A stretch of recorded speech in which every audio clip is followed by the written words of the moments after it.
Selamat pagi semua pelajar.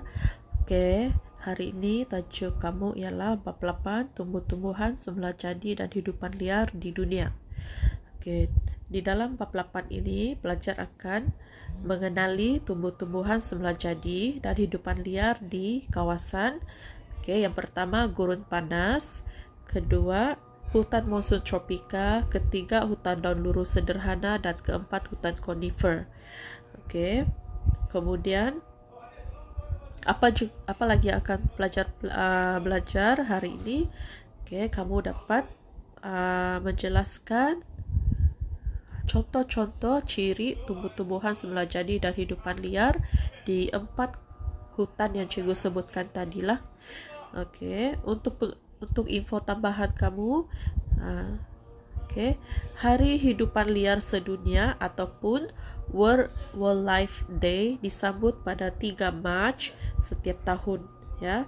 Jadi tujuannya untuk meraihkan dan memupuk kesedaran tentang hidupan liar di dunia. Itu sebagai info tambahan untuk kamu lah.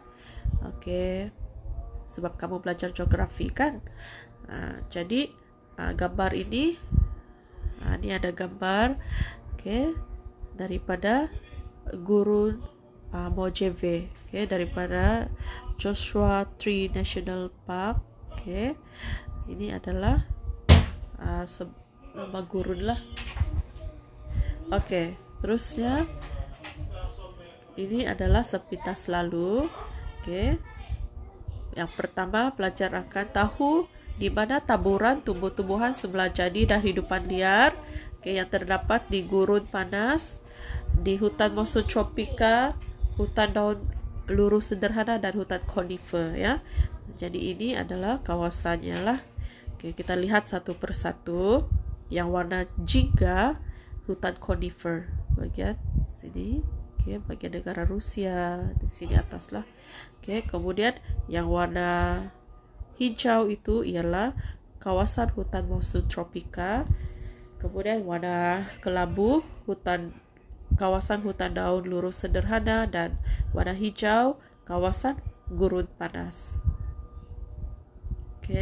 Kemudian dalam bab ini juga kamu akan tahu ciri-ciri tumbuh-tumbuhan semula jadi dan hidupan liar di gurun panas, hutan monsun tropika, hutan daun lurus sederhana, dan hutan konifer.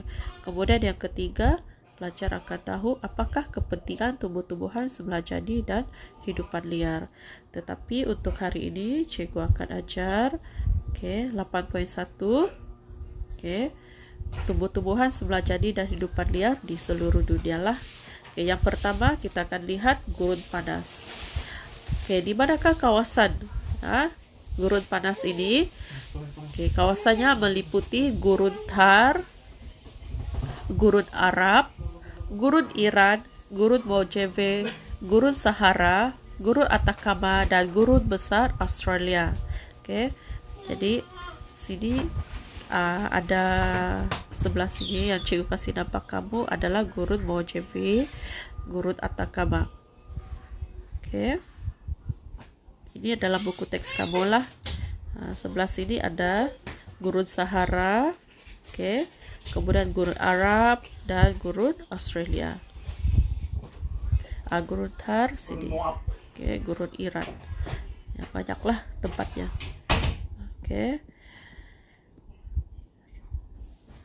Kita akan lihat ciri-ciri tumbuh-tumbuhan semula jadi di kawasan gurun panas ini. Yang pertama, tumbuh-tumbuhan di kawasan gurun terdiri daripada tumbuh-tumbuhan yang tahan cuaca panas. Mestilah kena tahan cuaca panas sebab kawasan ini gurun, kan? Kemudian pokok jenis sikrofit sahaja yang boleh hidup di kawasan ini. Apa itu sikrofit?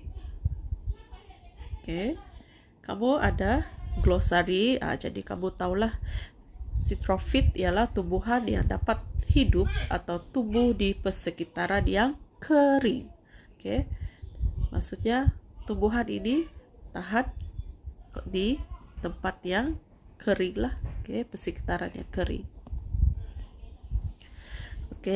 Pokok-pokok di kawasan ini juga tumbuh secara jarang-jarang. Maksudnya di satu tempat. Tumbuh berjarang, tidak berdekat lah.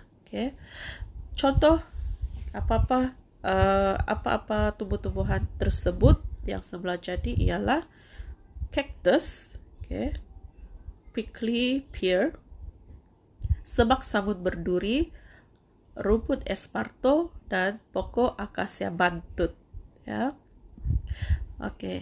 Ciri seterusnya, tumbuhan ini mempunyai akar yang panjang yang menjalar ke dalam tanah atau merebak di permukaan bumi. Tujuannya untuk menyerap air. Sebab tumbuhan memerlukan air untuk hidup. Jadi kenalah ada akar yang panjang ataupun yang menjalar. Pokok di kawasan gurun mempunyai daun yang berkilat, liat, dan berbulu. Ini contoh rumput esparto. Kemudian hidupan liar ialah kalajengking. Warna hitam lagi. Sangat berbahaya lah. Ini gambar cactus. Kemudian ada kodok. Ini hidupan liar lah. Ciri-ciri hidupan liar di kawasan gurun ini, kebanyakan hidupan liar di kawasan ini adalah jadi nocturnal. Nocturnal maksudnya aktif pada waktu malam. Maksudnya hewan-hewan ini keluar pada waktu malam, sangat aktif pada waktu malam. Hidupan liar di kawasan gurun menjimatkan tenaga dan air di dalam badan dengan berteduh di bawah pokok atau bersembunyi di dalam lubang, dan hanya bergerak aktif pada waktu malam untuk mencari makanan. Contoh-contoh hidupan liar seperti unta, kalajengking, tikus jorba, cicak hutan, biawak pasir, musang fedek, adep antelope, dan rusa gazelle.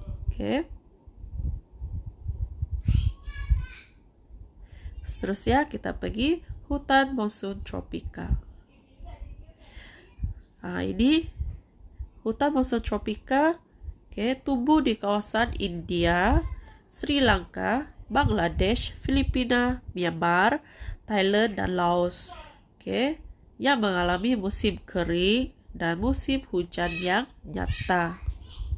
Contoh-contoh kawasan di India, di Bangalore, Myanmar, Mandalay atau Dadi Yangon. Kalau Thailand, Nakhon Ratchasima, Kanchanaburi. Kemudian di Sri Lanka, di Taman Negara Yala. Ciri-ciri tumbuh-tumbuhan sebelah jadi. Pertama, tumbuh-tumbuhan ini berkayu keras. Contohnya pokok jati, penaga, cendana, jelutung, buluh, dan rotan. Ini adalah antara tumbuh-tumbuhan sebelah jadi di kawasan hutan monsun tropika. Kemudian pokok-pokok ini tumbuh kira-kira 20 hingga 30 meter lah ketinggian. Kemudian daun pokok yang banyak dan lebar. Tujuannya untuk mendapatkan cahaya matahari. Ada juga hujung daun yang berbentuk tirus, maksudnya menajam lah. Dan hutan ini jarang kemudian kelihatan berlapis tetapi tidak begitu nyata. Maksudnya tidak ketara betul lah ya. Ini pokok jati, pokok bulu, dan spesies comel pula di monyetnya. Monyet lah, ada monyet. Ini kawasan hutan monsun tropika ya. Kenal pastilah kawasan ini yang warna hijau nih. Info juga, ini info geografi untuk kamu. Pelancong boleh menemui salah satu bunga terbesar di dunia, yaitu Rafflesia Kerri di Taman Negara Khao Sok. Ini di Thailand lah. Ini bunga yang besar lah. Besar di dunia. Seterusnya hidupan liar yang terdapat di sini. Oke. Ciri-ciri hidupan liar, kebanyakan haiwan ini terdiri daripada yang berbulu nipis, kulit berkedut, dan bersaiz besar. Ya, hewan-hewan ini. Contoh macam buaya, harimau Bengal, ya. Lawak ini harimau cantik. Okay. Hewan seperti rusa dan gajah juga terdapat di lapisan lantai hutan. Maksudnya di bawah lah kawasan lantai hutan. Okay. Di lapisan atas hutan pula ada monyet, ada banyak burung, ya.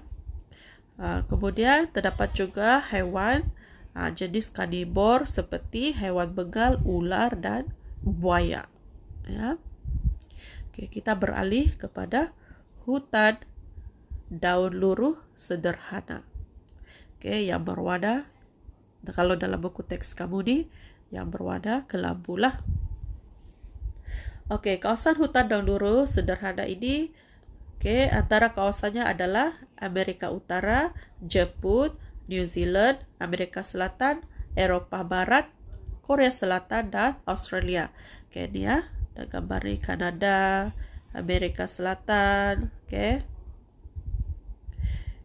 Contoh-contoh kawasan, kalau di Australia, di Tasmania, kemudian Eropah Barat di Scotland, Ireland, Jerman, kemudian Kanada, Southwestern, Ontario.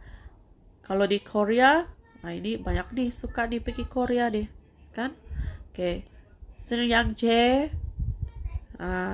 kemudian Gyeongsanam. Macam mana sebut tuh? Betul nggak teacher sebut? Oke, kalau yang minat Korea tuh pandai itu dia sebut. Oke.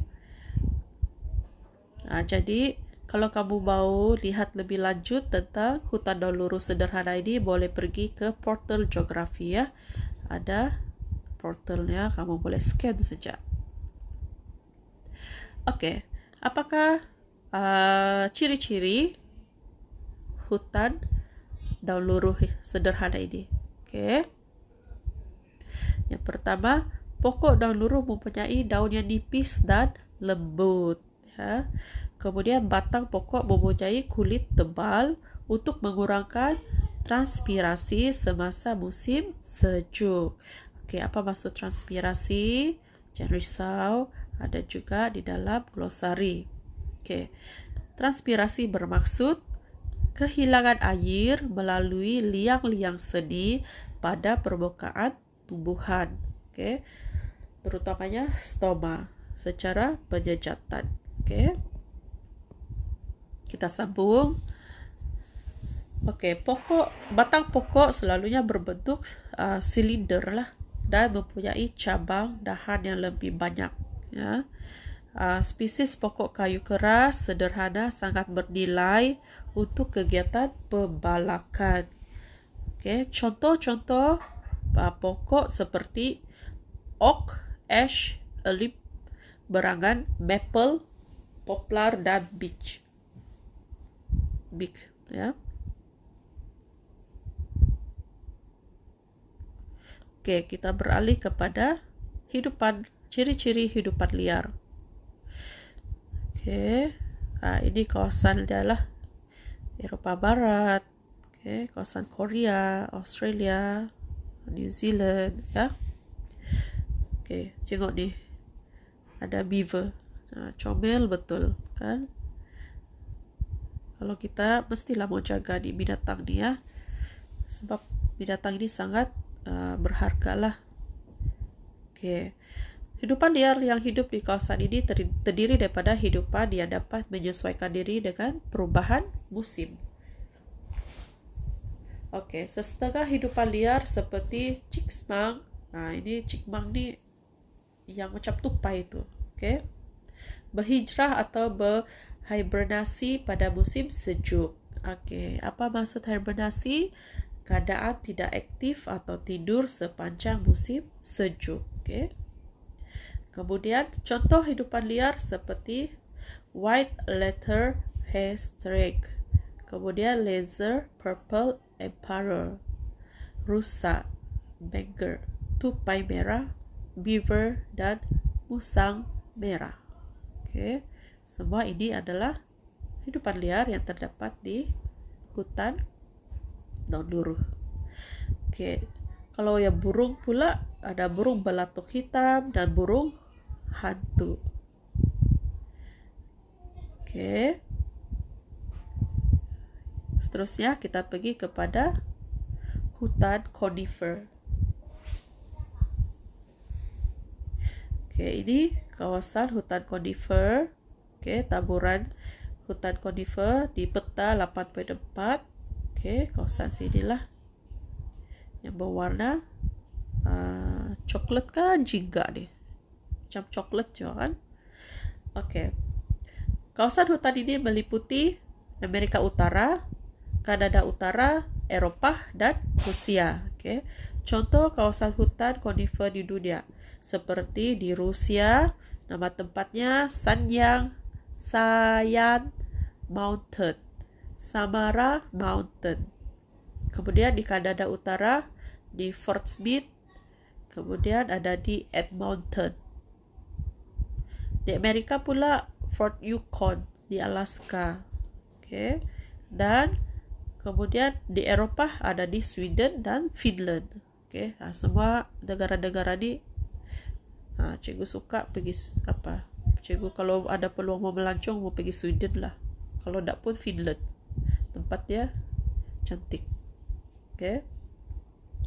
Kalau kamu, cikgu tidak tahu kamu pergi mana. Oke. Pilihlah satu negara. Mana tahu satu hari tercapai lah kita punya niat mau pergi negara-negara yang kita suka lah, kan? Oke. Seterusnya, apakah ciri-ciri tumbuh-tumbuhan semelajadi yang terdapat di hutan conifer? Oke, terdapat beberapa ciri. Oke. Contoh pokok pine, fir, spruce, dan cedar. Oke. Pokok ini berbentuk cone supaya dapat elakkan salji terkumpul di atasnya. Jadi kalau ada salji turun saja, kan begitu, tidaklah terkumpul. Jadi pokok-pokok ini berkulit tebal, lurus, dan tinggi. Oke, sangat tinggi lah. Macam pokok Christmas tree itu. Oke, kamu boleh, cikgu kasih kamu imagine lah macam mana pokok tu ya. Oke, seterusnya kepadatan pokok adalah sederhana. Oke, daunnya bersaiz kecil, halus, dan berbentuk jarum untuk mengelakkan kehilangan air melalui proses transpirasi. Oke, pembukaan daun bersalut lilin. Ada lilin nih untuk mengelakkan ancaman frost.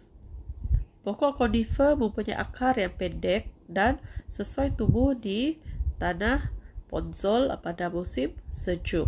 Oke, frost itu bermaksud keadaan yang sejuk apabila suhu permukaan bumi jatuh di bawah tingkat beku 0 darjah Celcius atau 32 darjah Fahrenheit sehingga terbentuknya hablur air yang halus. Oke. Ini kawasan-kawasan hutan conifer, kebanyakannya ada di Rusia. Oke. Ini binatang. Oke. Ciri-ciri hidupan liar seperti burung dan binatang sangat aktif pada musim panas. Tujuannya untuk mencari makanan. Oke. Pada musim sejuk pula, rusa dan burung akan berpindah ke kawasan yang lebih panas di bahagian selatan. Oke.